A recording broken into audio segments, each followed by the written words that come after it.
మధ్యప్రదేశ్ అడవుల్లో 70,000 కోట్ల వజ్ర నిక్షేపాలు. ఆసియా ఖండంలోని భారీ వజ్ర నిక్షేపాలు మధ్యప్రదేశ్లో బయటపడ్డాయి. జిల్లా కేంద్రం ఛతర్పూర్కు 100 కిలోమీటర్ల దూరంలో ఉన్న బక్స్ హవా అడవుల్లో ఈ నిల్వలను 2 దశాబ్దాల క్రితమే గుర్తించారు.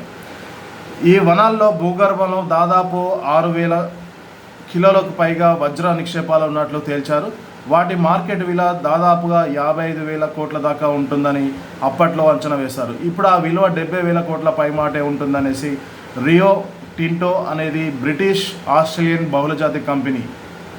ఈ కంపెనీ 20 ఏళ్ల క్రితమే అంటే 2000 సంవత్సరం నుంచి 2005 మధ్యప్రదేశ్లో బక్స్ వహా అడవుల్లో నిర్వహించిన సర్వేలో సంచలనమైన విషయాలు వెలుగులోకి వచ్చాయి. అడవుల్లోని బందర్ డైమండ్ అనే నిర్దిష్ట బ్లాక్ పరిధిలో జరిపిన తవ్వకాల్లో భూగర్భంలో సుమారు 3 కోట్ల క్యారెట్ల విలువైన వజ్ర నిక్షేపాలు ఉన్నాయని నిపుణులు గుర్తించారు. తవ్వకాల వద్ద వివాదాలు తలెత్తడంతో ప్రస్తుతం బాక్స్ వాహా అడవుల డైమండ్ మైనింగ్ పనులపై మధ్యప్రదేశ్ హైకోర్టు స్టే విధించింది.